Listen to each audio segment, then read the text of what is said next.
Padre Santo, estamos en esta tarde, noche, delante de ti. Eres tú quien ha traído nuestros pasos a este lugar para escuchar tu voz predicada en tu palabra, Señor. Es tu palabra la que tiene vida, es tu palabra la que tiene poder, es tu palabra la que será explicada y aplicada. Y Espíritu Santo, obra en nuestros corazones débiles, obra en nuestras vidas, Señor, para que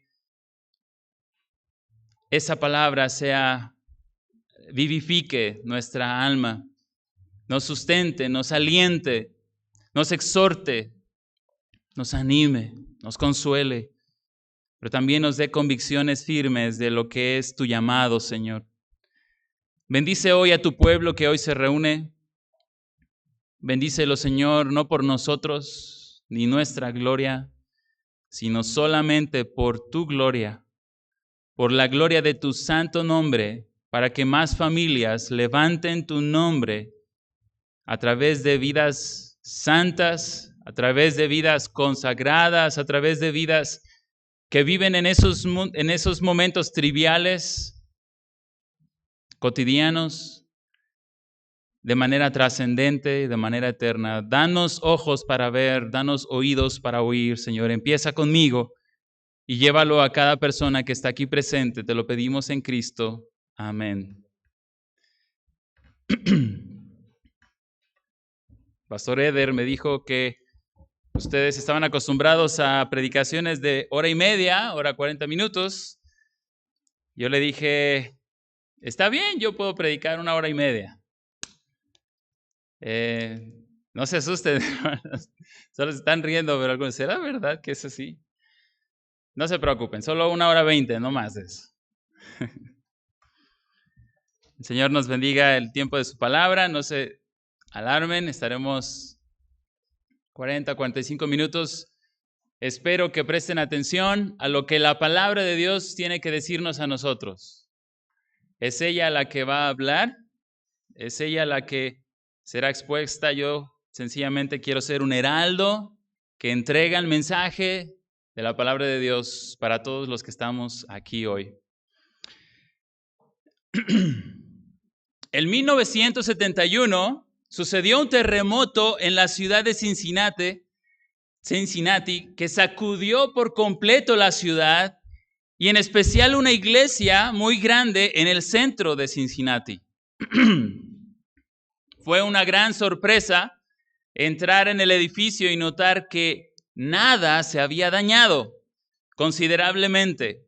Y todos en la iglesia se gozaron de que nada había sido afectado.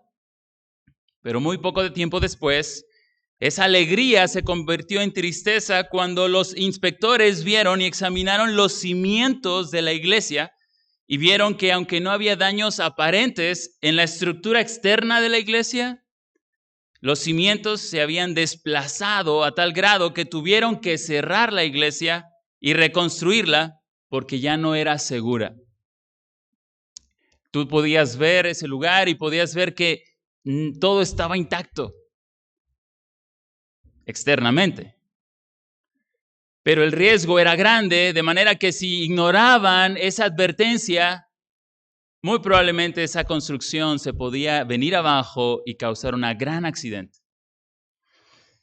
De manera similar, hoy en día las familias están siendo atacadas en sus fundamentos. Están siendo asediadas por el engaño del enemigo de lo que es una familia. ¿Para qué estamos aquí? ¿Cuál es el propósito de un núcleo familiar? ¿Cuál es el diseño de Dios para la familia? ¿Qué es lo que Dios tiene que decir respecto al marido o a la esposa o a los hijos? Y aunque, como igualmente, hay familias que por lo externo se puedan ver bien, en sus cimientos están siendo debilitadas. Y las generaciones no son la excepción. Las generaciones vienen y ellas están atentas y ellas tienen muchas veces al alcance información que lo único que genera es confusión del diseño de Dios. confusión acerca de cuál es el rol de los hijos en el hogar, de cuál es el rol de la esposa en el hogar o el marido en el hogar. Iglesia, fuente de vida eterna, ustedes, hermanos creyentes, el día es hoy en el que debemos de sembrar, en el que debemos actuar hoy, porque más adelante quizás será tarde. El tiempo está corriendo. Cuando veo a muchos de ustedes y he visto cómo ha pasado el tiempo, algo que ha sonado en mis labios, he dicho en mis labios varias veces es, qué rápido pasa el tiempo. Hace varios años yo estaba jugando como un jovencito con varios de los de aquí que corrían y súper rápido y metían goles como hoy Cristiano Ronaldo, pero esos jóvenes de ese entonces ya no son jóvenes y ya no patean la pelota igual que hoy. Bueno, eso creo, a lo mejor y sí. Pero el tiempo ha pasado rápido. Y se da cuenta, el tiempo sigue pasando rápido en el sentido de que el tiempo corre y nosotros no podemos quedarnos sentados en nuestra banca sin hacer nada y sin considerar lo que Dios tiene que decir respecto al hogar.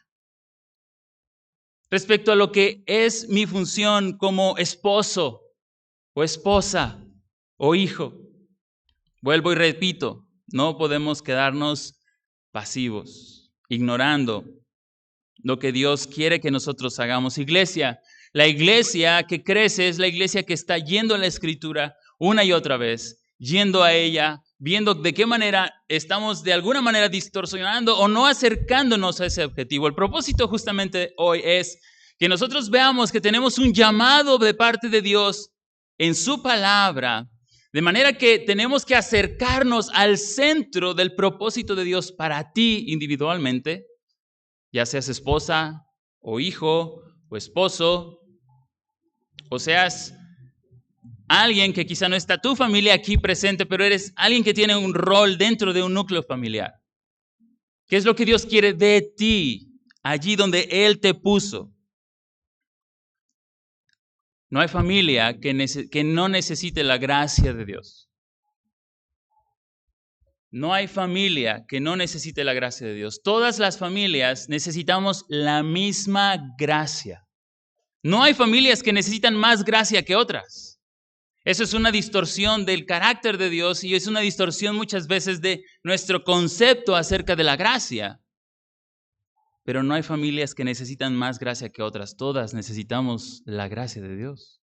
Y de hecho, a propósito, cuando tú te acercas a la Biblia, como ves ejemplos en la Biblia, así como Isaías, ¿qué pasó con Isaías cuando vio la gloria del Señor?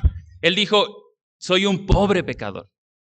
Cuando tú te acercas a la Biblia y la ves y ves a Dios como Él se revela en este libro, definitivamente tú vas a ser alguien que cada vez más se va a ver sediento, necesitado de Dios, de su palabra.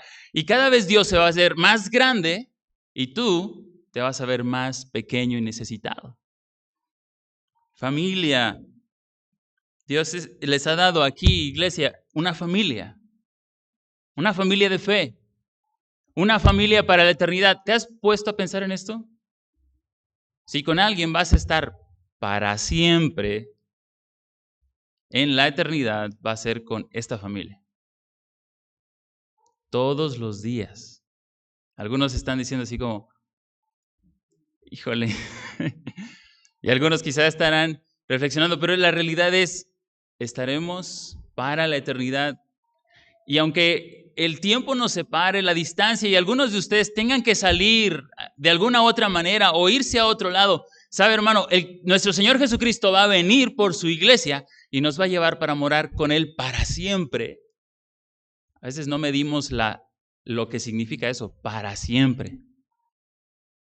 Somos finitos y el concepto del tiempo nuestro muchas veces es como, para siempre, hermano. No va a haber fin. Y va usted y yo estar con otras personas creyentes, con esta familia, para la eternidad, sin pecado, sin más lágrimas, sin más posibilidad del pecado, gobernando en el reino de Dios. El título del sermón es La familia que trasciende, y la conferencia de la familia en este año, tengo entendido, que es La familia en el plan de Dios. El título de la conferencia es ese, ¿cuál es el plan de Dios? ¿Qué es lo que Dios diseñó? ¿Cuál es su historia completa acerca de lo que Dios hizo en el Génesis y planea hacer de un huerto para llevarnos a otro jardín perfecto? Que esa es la historia completa de la Biblia, y ahí la familia tiene una parte clave importante que la Biblia querrá decirnos el día de hoy. La familia que trasciende. Y quisiera que vayan conmigo a Génesis 1, versículos 26. Génesis 1, versículos 26 al 28.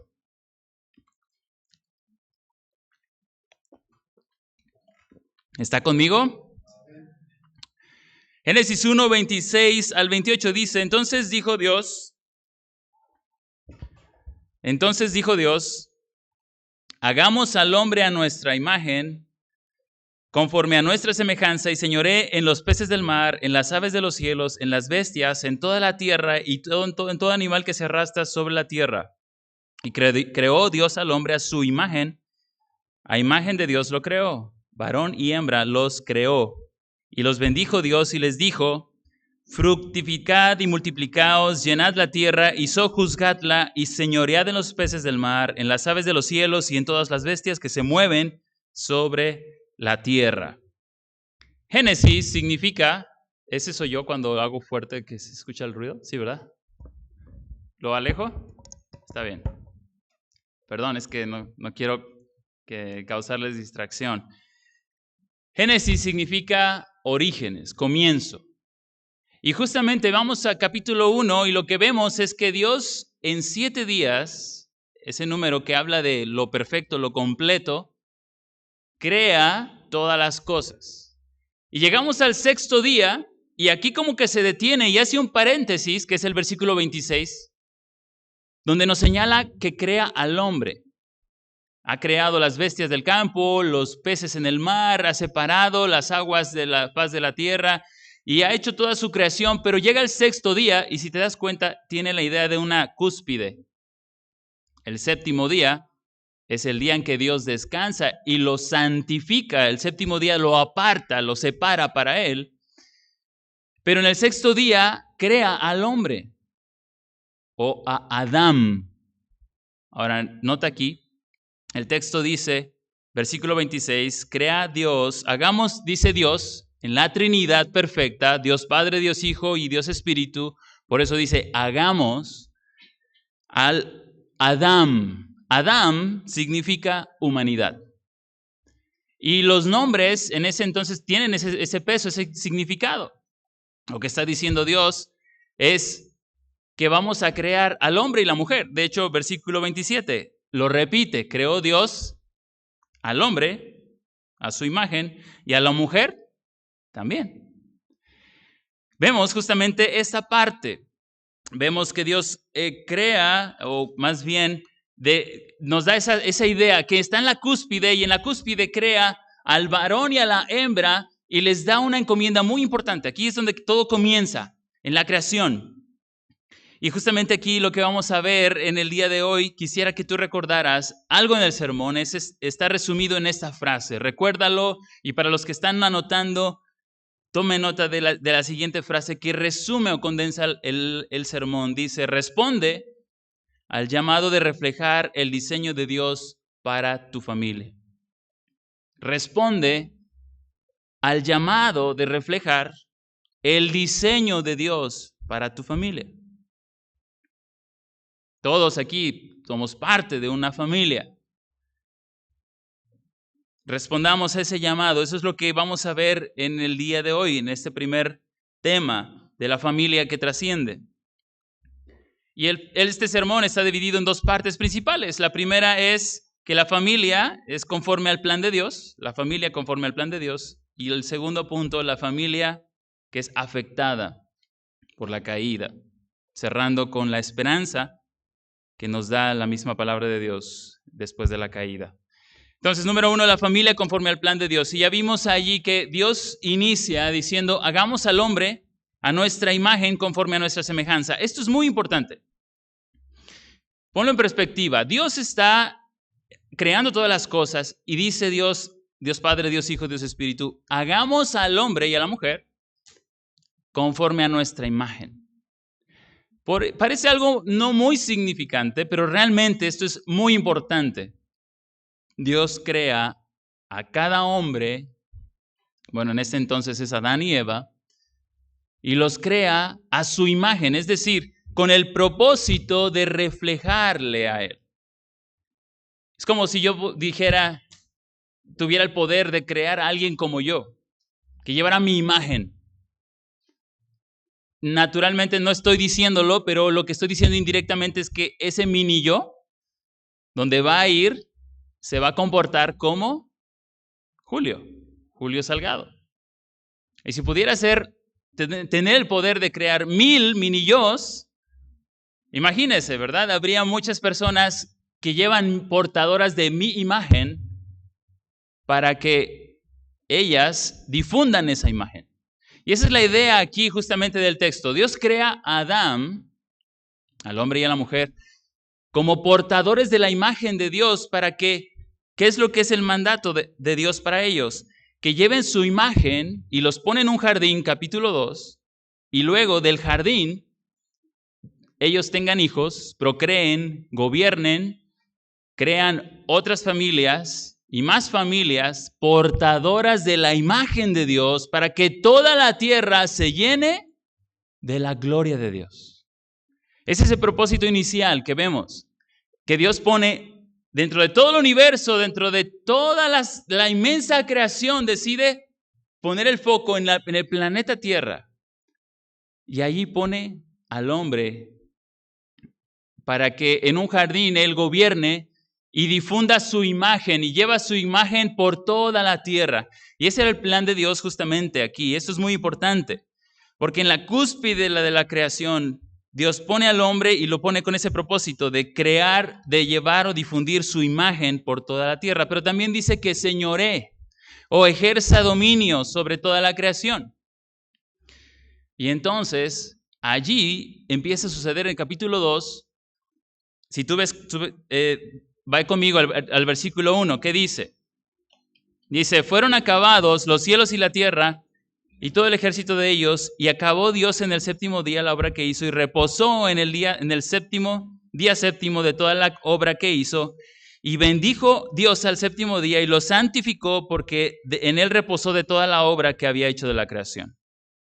Ahora, vuelve a describir que Dios pone al hombre, versículo 15, tomó pues Jehová Dios al hombre y lo puso en el huerto del Edén para que lo labrase y lo guardase. No está volviendo a crear a Adán, sino que es como un zoom, o como que ahora pone la atención a Adán en el huerto. Todavía no está Eva. ¿Y qué hace Dios? Dios pone a Adán en el huerto y ese es el propósito, ¿verdad? Y le dice, Dios le da palabra a Abraham, instrucción de lo que vemos. Dice el versículo 15, versículo 16. Y mandó Jehová Dios al hombre, sígame ahí, diciendo, de todo árbol podrás comer, mas del árbol de la ciencia del bien y del mal no comerás, porque el día que de él comieres, ciertamente morirás. Le da un mandato. ¿Y qué sucede? ¿Eva estaba ahí escuchando? Aún no. Eva aún no es creada. Versículo 19, vemos cómo Dios crea a Eva de Adán y la pone en el huerto. Y esto es muy interesante porque algo que vamos a ver en cómo el movimiento de la historia, de la trama, es que el hombre tiene desde entonces un rol importante aquí. Lo crea primero, por eso Pablo más adelante dice que lo crea a Adán primero, pero no solo eso, también le dice o nos dice esta parte justamente que Adán tenía la labor de ministrar la palabra a Eva, la palabra de Dios. ¿Qué vemos en el capítulo 3? Que Eva responde a la serpiente y la manera en que responde a la serpiente muestra que algo pasó en el camino. Podríamos especular de esto, pero lo que vamos a notar es que de alguna manera Eva o no escuchó bien a Adán, o Adán no le enseñó bien a Eva. Porque Eva no responde según lo que Dios había dicho. Y de hecho, vemos que Eva añade y luego quita de lo que era el mandato de Dios. Y esto es muy importante porque justamente vamos viendo cómo Dios crea todas las cosas y el propósito, hermano, inicialmente que nosotros que esta noche queremos entender es este principio. ¿Dios sigue con ese plan de llenar la tierra con su gloria? ¿Verdad que sí? ¿Y cómo lo planea hacer? Puso a Adán y Eva como un núcleo familiar para que tuvieran hijos y estos hijos tuvieran más hijos y hubiera familias que por medio de la palabra de Dios y en relación con Dios, estas personas gobernaran, ministraran. Pero vemos que eso nada más duró capítulo 1, capítulo 2. Y después de esto, entró el pecado en el mundo. Algo que quiero detenerme aquí, una pausa pequeña para mencionar justamente esto. En resumen es que Dios quiere tomar personas portadoras de la imagen de Dios para gobernar como representantes de Dios. Y esto sigue vigente hasta el día de hoy. Dios quiere seguir haciendo eso mismo. Tomar a personas que por medio del evangelio, sea el problema del pecado que llegó a esas familias, dañó ese propósito, pero justamente llega el evangelio para redimir el daño y los efectos del pecado. Familias que por medio del evangelio reflejan cómo es Dios, cómo se gobierna según la palabra de Dios, cómo es que el hombre trata o debería tratar a su mujer, cómo la mujer debería tratar a su marido. Pero aquí justamente quiero hacer una pequeña pausa para hablar de tener claridad en el siguiente aspecto. A veces está sutilmente una idea falsa o que no se apega a la Biblia que se llama igualitarismo. Sin embargo, lo que vemos en la Escritura es que lo que vemos en ella es que nosotros creemos en el complementarismo, que es diferente al complementarismo. El complementarismo es más o menos esto. Dios crea al hombre y a la mujer con expresiones complementarias de la imagen de Dios. El hombre y la mujer son contrapartes en el reflejo de su gloria. ¿Notas esto? El hombre y la mujer se complementan para reflejar juntos la imagen de Dios. Y aunque ambos sexos llevan la imagen de Dios completamente en sí mismos, cada uno lo hace de manera única y distinta. El hombre lo hace a través del diseño propio que Dios dio al hombre y la mujer igualmente a través del diseño que Dios dio a la mujer. El complementarismo bíblico justamente sostiene que los hombres y las mujeres, nota aquí, son iguales en dignidad y valor. El hombre y la mujer son iguales en dignidad y valor, pero fueron creados por roles y responsabilidades diferentes, pero complementarios en el matrimonio, la familia y la iglesia.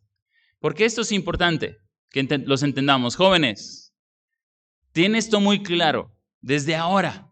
Esto es muy importante.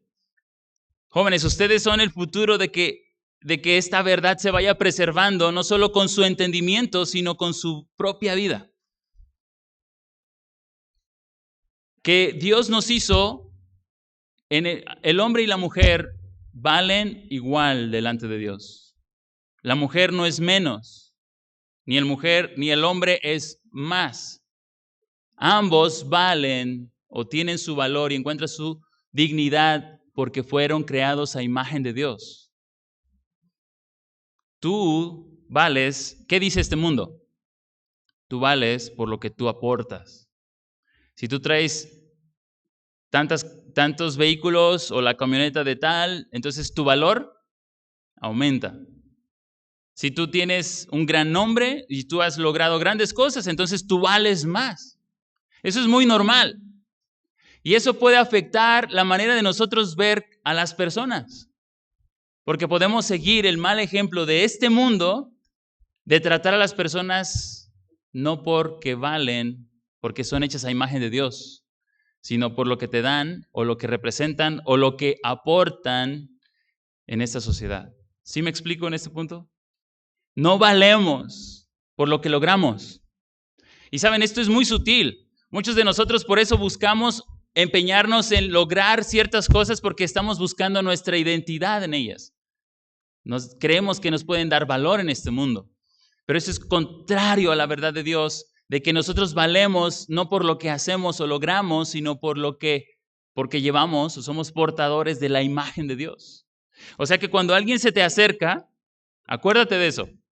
¿Te ha pasado que se te acerca una persona extraña y lo menosprecias? ¿Tienes cierto menosprecio hacia esa persona?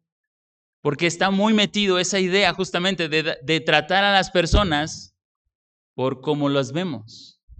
O les damos esa dignidad por cómo las vemos. Pero ese no es el tema en sí, sino es algo relevante o que se conecta justamente con esta parte. El hombre y la mujer valen porque son creadas a imagen de Dios. Y hermanos, varones, venimos de una cultura machista donde el machismo daña, denigra a la mujer, su valor, su dignidad. El machismo es sinónimo de autoritarismo, donde el hombre tiene que ser el primero y donde tiene que ser servido en vez de ser el que sirve. Pero en el reino de Dios, ¿recuerdas qué hizo Jesús? ¿Quién es el perfecto hombre, el perfecto ejemplo de lo que es la hombría? Él no vino para ser servido, sino para servir. Si tú vas a la Escritura, te vas a dar cuenta que en el reino de Dios, el que tiene más autoridad no es el que es servido, sino es el que primero está allí sirviendo. Hermanos varones, si esto está penetrando nuestras mentes, usted como hombre debe ser el que más sirve en su casa. Amén. Usted debe de ser el primero en servir a su esposa, pero no nada más ayudándole con los platos o con cosas que luego pueden ser pesadas para ella. ¿Sabe de qué manera usted le puede servir de una manera trascendente? Con su propia vida, con un amor paciente que viene y fluye de su relación con el Señor. Entonces, el complementarismo justamente dice que somos igual en dignidad y valor, pero el hombre tiene diferentes roles. El hombre y la mujer tienen diferentes responsabilidades. Dios dio al hombre ciertos roles dentro del hogar. Dios dio a la mujer, y no solamente es el matrimonio, la familia y la iglesia. Por ejemplo, ¿cómo podríamos fomentar el rol de un niño en un hogar? El rol del hombre es proveer, proteger, ser un servidor. No es el que primero es servido, sino el que sirve. Enseñando a los niños a proteger a corta edad. Desde ahora, los niños pueden aprender justamente su rol como hombres. Dios les puso un género. Y son hombres, son niños, aunque son pequeños, ellos tienen ese perfil dado por Dios, ese rol dentro de la familia de ser líderes, pero no líderes autoritarios, que es lo que estamos acostumbrados, es lo normal para nosotros. El autoritarismo es, lo obedeces porque yo lo digo, y lo obedeces a la fuerza, y si no pongo fuerza, no me obedece. Ese es el autoritarismo, que no es el diseño de Dios, que no sigue el orden de Dios, porque el rol para el hombre es justamente ser uno que vino también, al igual que nuestro Señor Jesucristo, no para ser servido, sino para servir. Hermanos, en el hogar, hombres, Dios nos llamó y nos definió nuestro rol en el hogar al ser hombres. ¿Cómo? Dios nos puso allí para ser líderes que sirven, que ponen el ejemplo. Hermanos, justamente es lo que vemos. El efecto del pecado, la caída del pecado ha hecho que estos roles sean no solo son difíciles de hacer. Se escucha fácil, se entiende en la mente, pero lo natural en ti y en mí, hombre, no es ser líder. Lo natural en ti y en mí es ser pasivo. Muestra de ello lo vemos cuando se dice generalmente, ¿quiénes son los que quieren participar para no sé qué cosa en la iglesia? Y las que primero se apuntan, ya lo dije, ¿verdad? Son las hermanas. Las que primero quieren estar ahí, las más abnegadas son ellas. Varones, eso no es normal nada más. No te acostumbres a eso. Eso no viene de Dios. Cuando el evangelio llega a tu vida y transforma lo más profundo de ti, Dios empieza a ajustar más y más lo que es tu rol delante de Él. Y viene el Espíritu de Dios, dice la Escritura, morando en el creyente para aplicar su palabra, de manera que con su poder podemos dejar o morir a esa pasividad, a esa tibieza, que es lo natural en nosotros. Y ahorita vamos a ver por qué eso es natural en nosotros. Pero notamos entonces, Dios crea a ambos, mujer y hombre, portadores de su imagen.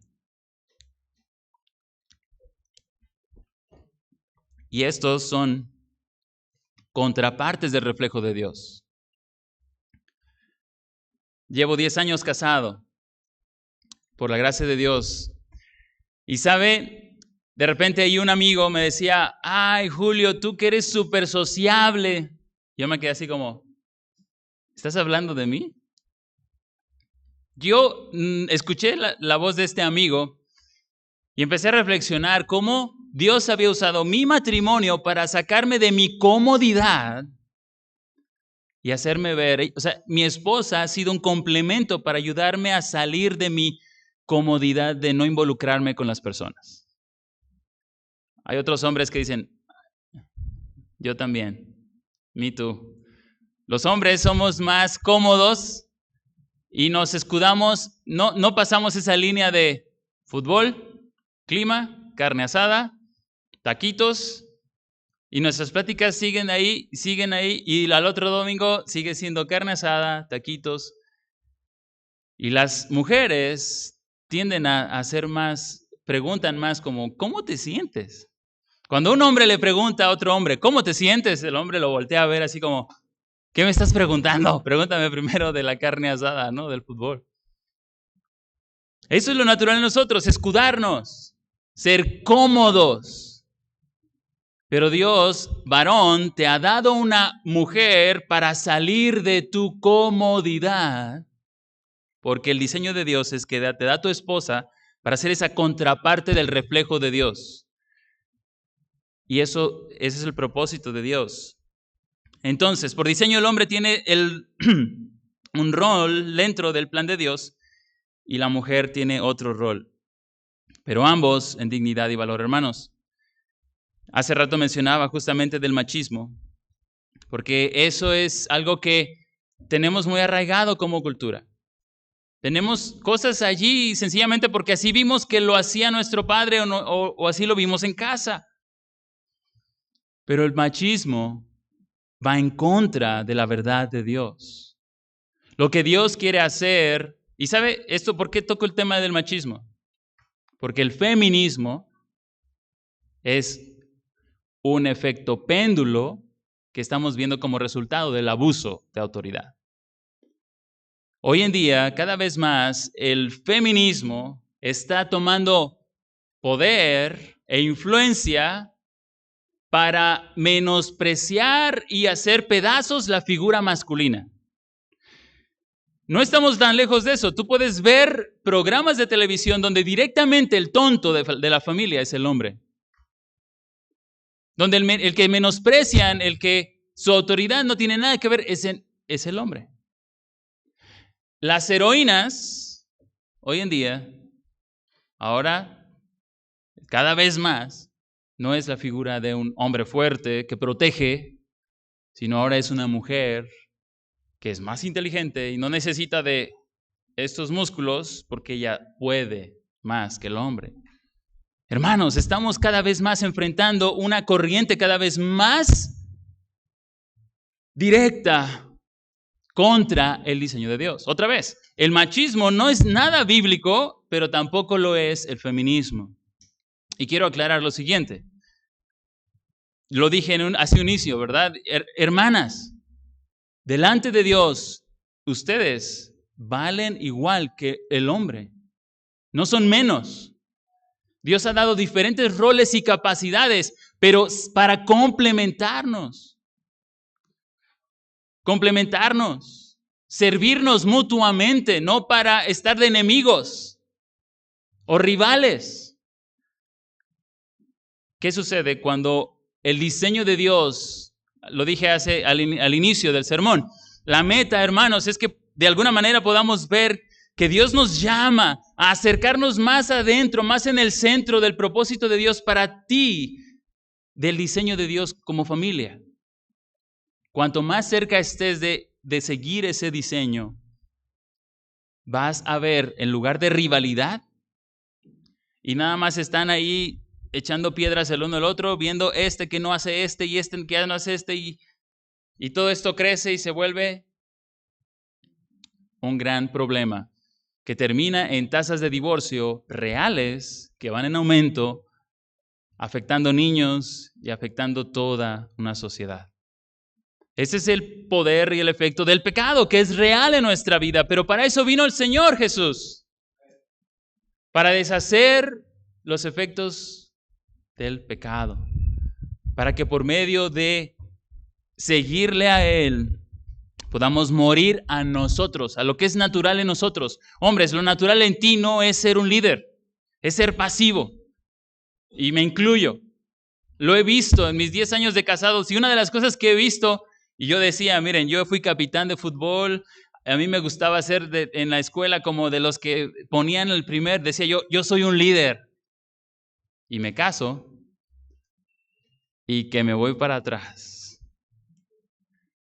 Y tenía un concepto muy diferente de lo que era un líder. Ser líder no significa nada más decir, yo quiero. No, hermanos, hasta hoy en día me doy cuenta que no es natural en mí ser el líder en mi casa. Y otra vez lo aclaro, y lo voy a repetir durante la semana. No tiene que ver con esa figura de autoridad abusiva, el ser líder, según el Señor. Si tú eres un líder, debes ser alguien que está sirviendo a otros, está dándose a otros. Debemos tener esa claridad y es justamente esto, es reacción.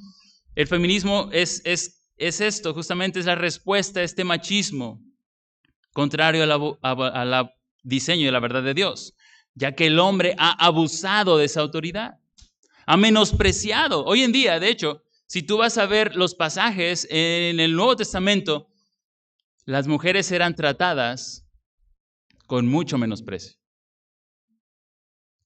De hecho, había ese dicho de que si tú eras un hombre cobarde, tú ibas a ser reencarnado en una mujer.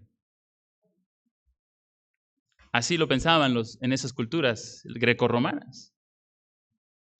Y cuando la palabra de Dios viene justamente y da el mensaje a la iglesia, es no.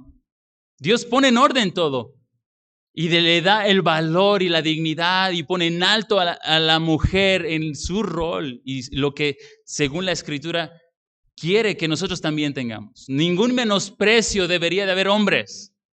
Si hay una pizca de menosprecio hacia la figura femenina, ese es un efecto de la mentira que no viene de Dios, definitivamente.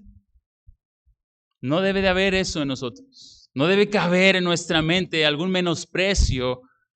Yo he escuchado a personas, hombres, decir que la mujer tiene diferente inteligencia o que ellas no sirven para ciertas cosas.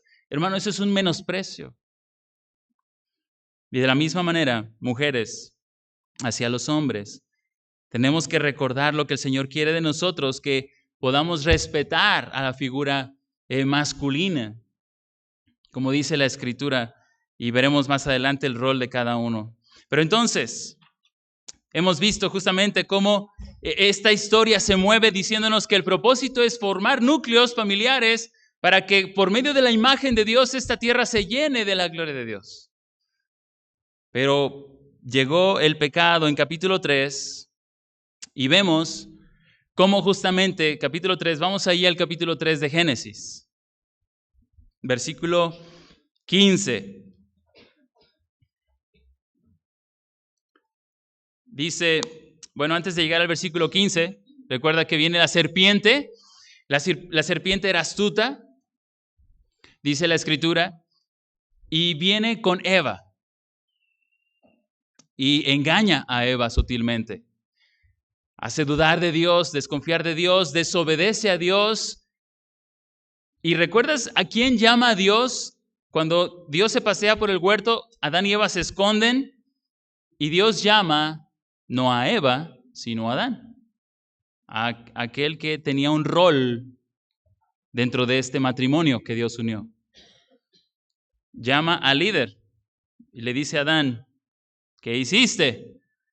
Y dice Adán, la mujer que tú me diste. Entra el pecado y empieza la espiral descendente. Adán le echa la culpa a su mujer y le echa la culpa a Dios. Vemos justamente esto. Viene la caída y viene esta espiral descendente.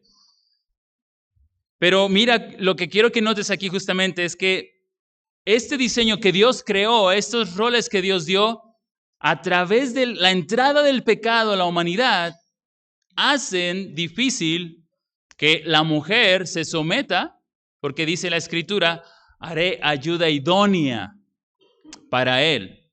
Esta palabra, un paréntesis aquí corto, es eser.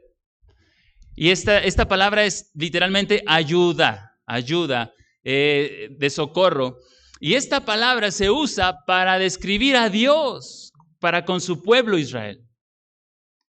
Y es que nosotros tenemos la idea errónea de que un rol de ayuda es inferior. Pero mira, esta misma palabra la describe a Dios ayudando a su pueblo. ¿Y por eso Dios es inferior? No, es más un concepto erróneo que nosotros tenemos acerca de los roles. A veces pensamos que el rol de estar bajo te hace inferior, pero eso no tiene que ver nada con tu dignidad o tu valor. Un ejemplo más, nuestro Señor Jesucristo. Nuestro Señor Jesucristo dice la Escritura constantemente que se sometió al Padre. ¿Y eso lo hace menor que el Padre? No. Dios Padre y Dios Hijo son iguales. Son Dios. Uno de ellos no es más Dios que otro. Los dos son Dios perfectamente. Y Cristo se sometió al Padre. Dice la Biblia en varias ocasiones en el huerto de Getsemaní. Lo cantamos, no se haga mi voluntad, sino la tuya. Cristo se sometió al Padre y no por eso es menor que el Padre. Pero solamente es para aclarar este asunto de los roles. Esta es la aclaración, ¿verdad? Tenemos esta idea de desigualdad por la diferencia de roles, pero no es así. Estaríamos negando doctrinas fundamentales de la salvación, como la Trinidad. Cristo es igual al Padre y el Espíritu Santo. El Espíritu Santo es igual al Hijo y al Padre, y el Padre es igual al Hijo y al Espíritu Santo. O sea, las tres personas de la Trinidad son iguales, ni una es más que otra. Y lo mismo sucede con la mujer. Cuando Dios describe que sea ayuda, no está haciendo menos. Ni tampoco en Efesios, cuando dice que se someta al marido. Dice en Efesios que el hombre es cabeza. ¿Cierto? ¿Y eso lo hace más? No. Sencillamente está describiendo su rol. Entonces la familia es afectada por la caída. Y esa caída hace un efecto justamente en la vida del hombre y la mujer que lo hace difícil. Versículo 16. Bueno, dijimos desde el 15, ¿verdad? ¿Puede ir conmigo a Génesis 3:15? Si está conmigo, leamos. Y pondré enemistad entre ti y la mujer, y entre tu simiente y la simiente suya. Esta te herirá en la cabeza y tú le herirás en el calcañar. Viene Dios, descubre al hombre, el hombre le echa la culpa y empieza Dios a través de una poesía, desde aquí, a describir una maldición. Pero antes de la maldición viene esta promesa. Y algunos de los jovencitos dicen, ¿qué? ¿Qué acabamos de leer? No entendí. Yo tampoco lo entendí muy bien. A primera vista no se entiende. Dice, ¿cómo que pondré enemistad entre ti y la mujer y entre tu simiente y la simiente suya? ¿De quién está hablando aquí? ¿Quién va a venir y pisotear en la cabeza a la serpiente? ¿Quién es la serpiente en primer lugar? Satanás. ¿Y cómo lo sabemos? Cuando leemos la Biblia, te va a decir más adelante que es Satanás, el engañador, el acusador. Al final en el Apocalipsis lo aclara muy vehementemente. ¿Quién va a venir y pisar en la cabeza a la serpiente, en la cabeza a Satanás, pero Satanás le va a morder en el talón? Cristo, en la cruz. Allí Dios promete, enseguida, después de que el hombre peca y desobedece a Dios, hay una promesa, la promesa de que vendría un día aquel, el prometido, que pisaría la cabeza de la serpiente. Nota aquí, interesante bíblica. ¿Recuerdas qué hace David con Goliat? Le dan la cabeza, le arranca la cabeza y se la lleva a Saúl. ¿Quién debía de llevar la cabeza? ¿Quién debía de pisotear la cabeza de sus enemigos? El de la línea de linaje, la promesa del rey. Esa es la idea que tiene la Biblia y nos está diciendo, va a venir uno, y es David. Vaya. Y así viene, ¿verdad? Hasta que llega hasta Jesús, quien en la cruz pisoteó y dio la victoria definitiva a la serpiente. Allí en la cruz. Entonces viene esta promesa, pero mira el versículo 16, justamente lo que vemos, queremos ver. A la mujer le dijo, multiplicaré en gran manera los dolores de tus preñeces, con dolor darás a luz tus hijos, y tu deseo será para tu marido, y él se enseñoreará de ti. Este es un juego de palabras muy similar que con Caín. Dios le dice a Caín, que le dice casi lo mismo. El pecado está a la puerta, y tú... si bien hicieres, no serás enaltecido, y si no hicieres bien, el pecado está a la puerta. Con todo esto, a ti será su deseo, y tú te enseñorearás de él. ¿Qué está diciendo? No hay mucho tiempo para explicar lo que está en sí diciendo, pero en pocas palabras lo que está diciendo es que a la mujer se le hará difícil tener su rol. Se va a querer enseñorear, tomar el lugar del marido. ¿Cuál es el rol? Según Dios y en la Escritura, el rol es que el hombre sea el líder. Pero ¿quién va a querer tomar su lugar? A raíz de la caída, ¿te das cuenta? Lo fácil o lo que ahora va a raíz de la caída, mujeres, hermanas aquí, toma en cuenta este versículo. Para ti, la lucha va a ser querer tomar el lugar de tu marido si tú estás casada. Y si no estás casada, también de tomar un lugar que no te corresponde, sino a los que les corresponde, que tienen autoridad, ya sea en la familia o en la iglesia. Este es el efecto del pecado. Viene justamente esto. La mujer no podrá resistirse a la tentación de tomar el lugar del marido. Es por eso, hermanas, que es difícil. Es difícil cuando tú ves la pasividad de tu esposo, no decir, ay, pues es que si no lo hago yo, nadie lo va a hacer. O a veces la mujer puede tomar maneras muy sutiles y muy ingeniosas para finalmente tomar el lugar del varón en el hogar. Nota interesante. ¿Recuerdas ahí en Efesios un versículo muy conocido, Efesios 5, cuando dice, padres, instruyan a sus hijos. ¿Sí recordamos bien ese pasaje? En Efesios 5. Esa palabra de Efesios 5 es Efesios 5, perdón,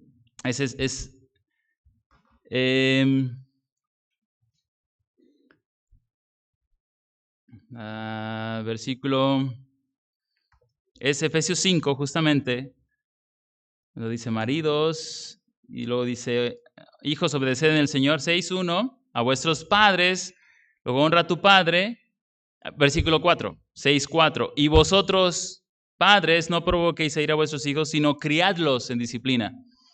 Esta palabra padres no es papá y mamá, es paters, o sea, padres varones. Si a alguien Dios va a llamar a cuenta de la crianza de sus hijos, va a ser a ustedes, a nosotros, los padres varones en el hogar. ¿A quién le toca esa responsabilidad de ser los que crían y no provocan a ir a sus hijos? A los varones. Y las mujeres van a luchar con tomar esa posición que no les corresponde. Entonces, el deber del varón es administrar la palabra no solamente a su propia vida, sino también a su esposa, a sus hijos. Esto es muy importante, hermanos. La salud de su familia depende mucho de que usted sea el líder en su hogar, sea un varón que se pone delante de Dios, responde al llamado de Dios para ser el que está yendo a la palabra, entendiéndola, buscando a un amigo quien te ayude a crecer en la palabra, orar con alguien pidiéndole, ayúdame, necesito crecer en mi rol como varón, enseñando la palabra a mi esposa, a mis hijos. Es el rol que Dios tiene para nosotros en el hogar. Entonces, pero viene el pecado y el pecado lo ha cambiado todo, ha dañado y lo ha hecho difícil, no solamente a la mujer, al hombre le hace difícil tomar su rol como el varón, el que es líder, el que pone el ejemplo, el que sirve. Y es por eso que hoy en día la iglesia se duele y lucha, porque no para nada es algo natural en nosotros.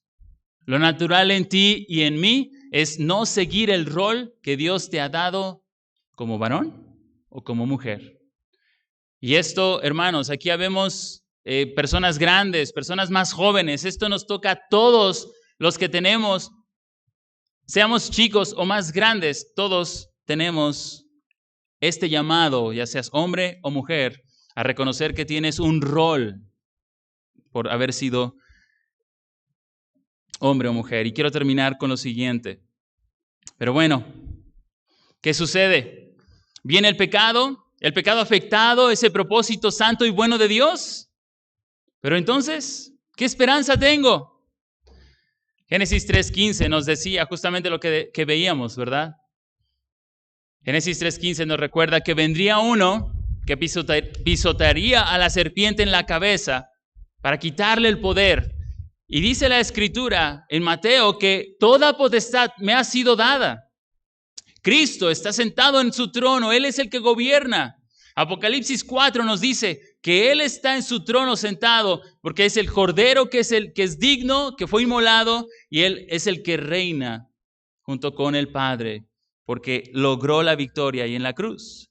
Pero hermanos, ¿de qué serviría si nada más nos quedamos con, bueno, el mensaje sería incompleto si digo, bueno, voy a hacer un mejor esfuerzo. Ahora sí me voy a poner las pilas, sea hombre o sea mujer. Pero no, definitivamente no quiero terminar así el mensaje de la palabra de Dios. Porque hermanos, nuestras fuerzas, quiero que dejemos que la misma Biblia hable sobre estos últimos versículos. Dice 2 Corintios 5, 14 y 15. Mira lo que dice 2 a los Corintios. Dice, porque el amor de Cristo nos constriñe, pensando esto, que si uno murió por todos, luego todos murieron. Y por todos murió para que los que viven ya no vivan para sí, sino para aquel que murió y resucitó por ellos. Nota lo siguiente, el versículo dice que el amor de Cristo es el que nos constriñe. ¿Para qué? Cambiar nuestra mente y corazón de manera que ya no vivimos para nosotros, sino ahora vivimos para Jesús, quien tomó nuestro lugar en la cruz. El amor de Cristo es el que, otra versión dice, nos impulsa, o sea, nos controla. Es el amor de Cristo cuando tú vas a la Escritura y ves lo que el Señor ha hecho por ti y recuerdas lo que significó que Cristo muriera en la cruz por ti. Tiene el poder para que tú mueras a ti, a tu deseo de ser servido, varón, a tu deseo, mujer, de tomar el lugar que no te corresponde. Viene, ¿cómo? Cuando el amor de Cristo te constriñe. 2 Corintios 12:9. 2 Corintios 12:9. Estamos terminando ya. En serio, estamos terminando ya. Dice versículo 9, y me ha dicho, bástate mi gracia. ¿Por qué? Porque mi poder se perfecciona en la debilidad. No es en el determinismo cristiano, en tu fuerza cristiana. Es en tu debilidad donde su poder se perfecciona. Es cuando tú te ves débil, como dice Mateo 5, bienaventurados los pobres en espíritu, los que dicen, Señor, me doy cuenta que no puedo, por más que intento no puedo, necesito tu ayuda. Necesito tu poder, necesito de tu Espíritu Santo que me ayude a hacer esta obra que me doy cuenta, por más que intento, no puedo.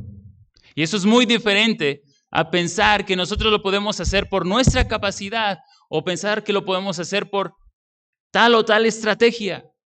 Que es bueno que tengamos estrategias, pero no que descansemos en ellas como en última instancia.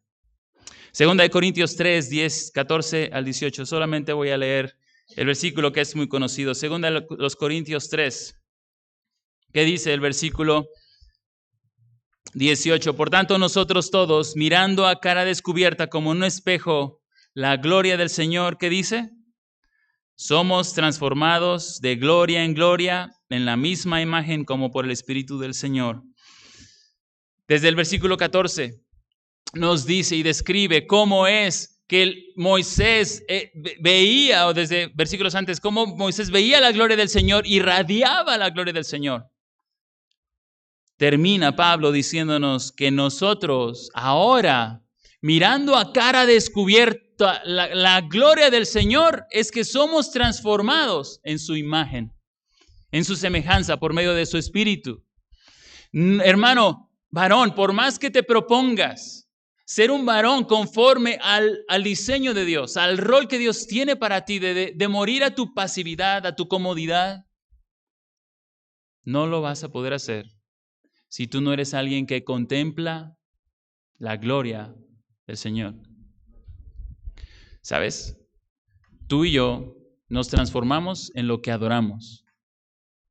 Y si tú adoras el fútbol, eso vas a hacer. Y si tu adoración es las riquezas, en eso te vas a convertir. Personas que hablan o que su mayor pasión y facilidad va a ser dinero, dinero, dinero, dinero, ¿verdad? Porque tu pasión es el dinero. Pero para eso vino Cristo, para darnos el mensaje del Evangelio de manera que entendamos que no hay nada en esta vida que valga la pena entregar nuestro corazón por completo, sino es a Él quien murió por nosotros para darse en nuestro lugar en la cruz del Calvario. No hay nadie, no hay nada que valga la pena. Es a través de contemplar su gloria que somos transformados en Jesucristo. Hermanos, el Señor nos dé humildad. Nos dé humildad. Dice el Señor que Dios resiste a los soberbios, da gracia a los humildes. La humildad sería, en pocas palabras, si tú eres más humilde, tú cada vez más estás en este libro. Si tú eres más orgulloso, tú cada vez más no estás en este libro. No estás buscándole, no eres alguien que depende de Dios, eres alguien que depende de ti mismo, de tus fuerzas, de tus recursos. El Señor nos dé humildad, nos dé oídos, nos ayude, nos dé la convicción de una manera sencilla en esto. Refleja el diseño de Dios para tu familia. Señor,